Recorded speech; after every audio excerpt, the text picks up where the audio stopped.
Hi hello friends, R V ವ್ಲಾಗ್ಸ್ಗೆ ಸ್ವಾಗತ ಸುಸ್ವಾಗತ. ನಮ್ಮ ಹತ್ರ ಒಂದು ಬೈಕ್ ಇದೆ ಅಂತ ಅಂದ್ಕೊಳ್ಳೋಣ.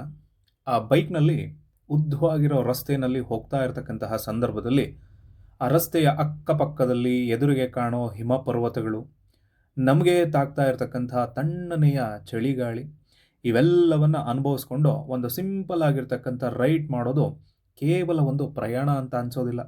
ಅದೊಂದು ಜೀವನಾನುಭವ ಅಂತ ಹೇಳಿ ಅನ್ಸತ್ತೆ.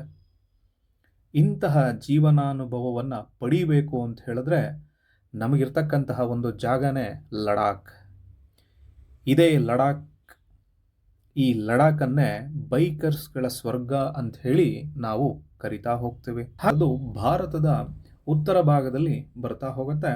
ಇದು ಭಾರತದ ಅತಿದೊಡ್ಡ ಶೀತ ಮರುಭೂಮಿ ಅಂತಲೂ ಕೂಡ ಕರೆಸ್ಕೊಳ್ಳುತ್ತೆ. ಈ ಲಡಾಖ್ ಅಂತಕ್ಕಂಥದ್ದು ಹಿಮಾಲಯ ಮತ್ತು ಕಾರಕೋರಂ ಪರ್ವತ ಶ್ರೇಣಿಗಳ ನಡುವೆ ಇದ್ದು ವಿಸ್ತಾರವಾಗಿರತಕ್ಕಂತಹ ಕಣಿವೆಗಳಿಂದ, ಕಚ್ಚಾ ರಸ್ತೆಗಳಿಂದ, ಸಣ್ಣ ಸಣ್ಣ ಜರಿಗಳಿಂದ ಕೂಡಿದ್ದು ಒಟ್ಟಿನಲ್ಲಿ ಬೈಕರ್ಸ್ಗಳಿಗೆ ಆಫ್ ರೋಡಿಂಗ್ ಮಾಡಲು ಇರುವ ಸ್ವರ್ಗವಾಗಿ ಕಾಣ್ತಾ ಹೋಗುತ್ತೆ. ಲಡಾಖ್ನಲ್ಲಿ ಬೈಕ್ ಓಡಿಸ್ಬೇಕು ಅಂತ ಹೇಳಿದ್ರೆ ಅಲ್ಲಿ ಓಡಿಸ್ತಕ್ಕಂತಹ ಬೈಕರ್ಗಳಿಗೆ ಒಂದು ಸ್ವರ್ಗ ಏನಾದರೂ ಎಲ್ಲಾದರೂ ಇದೆಯೇನಪ್ಪ ಅಂತ ಹೇಳಿ ಅಂದ್ಕೊಂಡ್ರೆ ಅದಕ್ಕೆ ಅವರ ಉತ್ತರ ಯಾವುದು ಅಂತ ಹೇಳಿದ್ರೆ ಲಡಾಖ್ ಅಂತಲೇ ಕರ್ಕೊಳ್ತಾರೆ.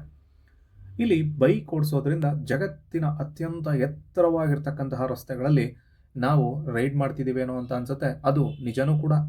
ಏಕೆಂದರೆ ಅಲ್ಲಿ ಕೆಲವೊಂದಷ್ಟು ಎತ್ತರವಾಗಿರ್ತಕ್ಕಂತಹ ಪಾಸ್ಗಳು ಬರ್ತವೆ. ಯಾವ್ದ್ಯಾವುದು ಅಂತ ಹೇಳಿದ್ರೆ ಒಂದು ಕರ್ದುಂಗ್ಲಾ ಪಾಸ್ ಅಂತ ಹೇಳಿ ಕರಿತೀವಿ, ಉಮ್ಲಿಂಗ್ಲಾ ಪಾಸ್ ಅಂತ ಹೇಳಿ ಕರಿತೀವಿ, ಇನ್ನು ಮುಂತಾದವಾಗಿರ್ತಕ್ಕಂತಹ ಪಾಸ್ಗಳು ಕೂಡ ಕಂಡು ಬರ್ತವೆ. ಇವು ಆಲ್ಮೋಸ್ಟ್ 15,000 to 16,000 ಮೀಟರ್ ಹೈಟ್ನಲ್ಲಿರ್ತಕ್ಕಂತಹ ಪಾಸ್ಗಳು. ಇಲ್ಲಿ ನಾವು ಬೈಕನ್ನು ಓಡಿಸ್ತೀವಿ ಅಂತ ಹೇಳಿದ್ರೆ ಅದರ ವೈಭವವೇ ಬೇರೆ ಥರ ಇರುತ್ತೆ.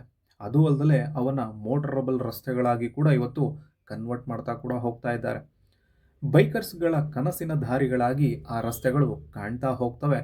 ಪ್ರತಿಯೊಬ್ಬ ಬೈಕರ್ಸ್ಗಳು ಕನಸಿನ ದಾರಿಯನ್ನು ನನಸಿನ ದಾರಿಯನ್ನಾಗಿ ಮಾಡ್ಕೊಳ್ತಕ್ಕಂಥ ಹಂಬಲ ಮತ್ತು ಅದೊಂದು ಸಾಧನೆಯನ್ನಾಗಿಯೂ ಕೂಡ ಕಾಣ್ತಾ ಹೋಗ್ತಾರೆ. ಎಲ್ಲಿ?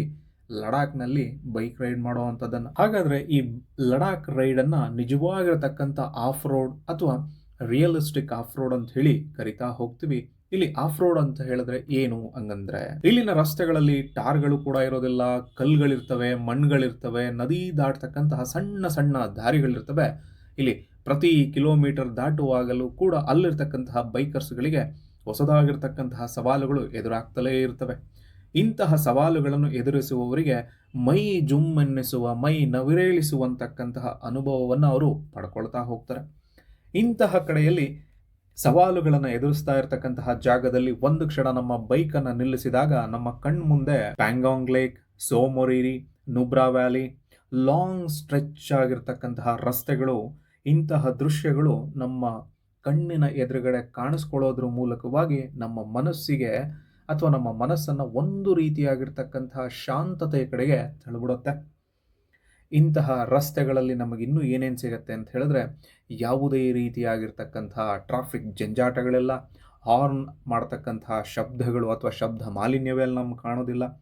ಅದ್ರ ಜೊತೆಗೆ ಇಂತಹ ಸಂದರ್ಭದಲ್ಲಿ ನಮ್ಮ ಜೊತೆಗೆ ಯಾರ್ಯಾರು ಇರ್ತಾರೆ ಅಂತ ಹೇಳಿದ್ರೆ ನಮ್ಮದೇ ಆಗಿರ್ತಕ್ಕಂಥ ಒಂದು ಬೈಕು, ನಮ್ಮ ಮೇಲೆ ಬೀಸ್ತಾ ಇರತಕ್ಕಂತಹ ಗಾಳಿ, ಅಲ್ಲೇ ಮಧ್ಯದಲ್ಲಿ ಹರಿತಾ ಇರತಕ್ಕಂತಹ ನೀರಿನ ಜುಳು ಜುಳು ಶಬ್ದ, ಅದರ ಜೊತೆಗೆ ಈ ಅನುಭವವನ್ನು ಅನುಭವಿಸ್ತಾ ಇರತಕ್ಕಂತಹ ನಮ್ಮ ಆತ್ಮವೂ ಕೂಡ ನಮ್ಮ ಜೊತೆಯಲ್ಲಿರುತ್ತೆ. ಹಾಗಾದರೆ ಈ ಲಡಾಖನ್ನು ನಾವು ಸುತ್ತಬೇಕು ಅಂತ ಹೇಳಿದ್ರೆ ಯಾವುದ್ರಲ್ಲಿ ಸುತ್ತಿದ್ರೆ ತುಂಬ ಚೆನ್ನಾಗಿರುತ್ತೆ? ಈ ಲಡಾಖ್ನ ಆಫ್ ರೋಡಲ್ಲಿ ನಾವು ಮಾಡಬೇಕು. ಆಫ್ ರೋಡ್ಗೆ ಸೂಕ್ತವಾಗಿರ್ತಕ್ಕಂತಹ ಕೆಲವೊಂದಷ್ಟು ಬೈಕ್ಗಳು ಇದ್ದಾವೆ.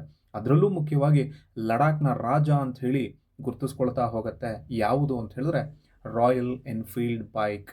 ಇದನ್ನು ಲಡಾಖ್ನಲ್ಲಿ ಏನಂತ ಕರೀತಾರೆ ಅಂತ ಹೇಳಿದ್ರೆ ರಾಯಲ್ ಎನ್ಫೀಲ್ಡ್ ಸಂಸ್ಕೃತಿ ಅಂತಲೇ ಕರಿತಾ ಹೋಗ್ತಾರೆ. ಇಲ್ಲಿ ಲಡಾಖ್ ಅಂತ ಹೇಳಿದ್ರೆ ಬೆಟ್ಟ, ಗುಡ್ಡ, ಮಣ್ಣು, ಆಫ್ ರೋಡ್, ಅದರ ಜೊತೆಗೆ ಕಣ್ಣಿಗೆ ಕಾಣುವ ದೃಶ್ಯ. ಆ ಕಣ್ಣಿಗೆ ಕಾಣುವ ದೃಶ್ಯವನ್ನು ನಾವು ನಮ್ಮದನ್ನಾಗಿಸ್ಕೊಳ್ಬೇಕು ಅಂತ ಹೇಳಿದ್ರೆ ರಾಯಲ್ ಎನ್ಫೀಲ್ಡ್ ನಮ್ಮ ಜೊತೆಲಿದ್ದರೆ ಆ ಲಡಾಖ್ನ ರಾಜನೇ ನಮ್ಮ ಜೊತೆ ಬಂದ ಅಂತ ಹೇಳಿದ್ರೆ ಈ ಎಲ್ಲ ದೃಶ್ಯಗಳನ್ನು ನೋಡೋದಕ್ಕೆ ಸಾಧ್ಯ ಆಗತ್ತೆ. ಇಲ್ಲಿಗೆ ಬರ್ತಕ್ಕಂಥ ಸೋಲೋ ಡ್ರೈವರ್ಸ್ ಆಗಲಿ, ಗ್ರೂಪ್ ಡ್ರೈವರ್ಸ್ ಆಗಲಿ, ಎಸ್ಪೆಷಲಿ ಕಪಲ್ ಡ್ರೈವರ್ಸ್ ಆಗಲಿ, ಯಾರೇ ಬಂದರೂ ಆ ಲಡಾಖನ್ನು ಸುತ್ತಬೇಕು ಅಂತ ಹೇಳಿದ್ರೆ ಅವರನ್ನು ಒತ್ತು ತಿರುಗಿಸ್ತಾ ಇರತಕ್ಕಂಥ ಒಂದು ಬೈಕ್ ಯಾವುದು ಅಂತ ಹೇಳಿದ್ರೆ ರಾಯಲ್ ಎನ್ಫೀಲ್ಡ್. ಈ ಆಫ್ ರೋಡ್ಗೆ ಮಾಡಿಸಿರ್ತಕ್ಕಂಥ ಒಂದು ಬೈಕ್ನ ಮಾದರಿ ಅದು. ಅದಾದ ನಂತರ ಈ ಲಡಾಖ್ನಲ್ಲಿ ಆವಾಗಲೇ ಒಂದಷ್ಟು ಸವಾಲುಗಳನ್ನು ಹೇಳಿದ್ದೆ, ಅದೇ ರೀತಿ ಕೆಲವೊಂದು ಸಮಸ್ಯೆಗಳನ್ನು ಕೂಡ ನಾವು ಅನುಭವಿಸ್ಬೇಕಾಗತ್ತೆ. ಯಾವುದು ಆ ಕೆಲವೊಂದು ಬಹುಮುಖ್ಯವಾಗಿರ್ತಕ್ಕಂತಹ ಸಮಸ್ಯೆಗಳು ಅಂತ ಹೇಳಿದ್ರೆ, ನೀವು ಎತ್ತರದ ಪ್ರದೇಶಕ್ಕೆ ಹೋಗ್ತಾ ಇದ್ದ ಹಾಗೆ ಆಮ್ಲಜನಕ ಅಂತಕ್ಕಂಥದ್ದು ತನ್ನ ಇರುವಿಕೆಯನ್ನು ಕಡಿಮೆ ಮಾಡ್ಕೊಳ್ತಾ ಹೋಗುತ್ತೆ. ಅದಾದ ಮೇಲೆ ತುಂಬ ಲಾಂಗ್ ರೈಡನ್ನು ನಾವು ಮಾಡಬೇಕಾಗತ್ತೆ. ಅದರ ಜೊತೆಗೆ ಬೆಟ್ಟ ಗುಡ್ಡಗಳ ಮಧ್ಯೆ ತುಂಬ ಶೀತವಾಗಿ ಬೀಸ್ತಾ ಇರತಕ್ಕಂತಹ ಗಾಳಿ, ಆ ಗಾಳಿಯ ಮೂಲಕವಾಗಿ ನಮಗೆ ತಡ್ತಾ ಇರತಕ್ಕಂತಹ ಚಳಿ, ಆ ಚಳಿಯ ಜೊತೆಗೆ ಮೌಂಟೇನ್ ಸಿಕ್ನೆಸ್ ಅನ್ನೋದು ಕೂಡ ನಮ್ಮನ್ನು ಬಿಡೋದೇ ಇಲ್ಲ. ಇವೆಲ್ಲವೂ ನಮಗೆ ಆಗಬಾರ್ದು.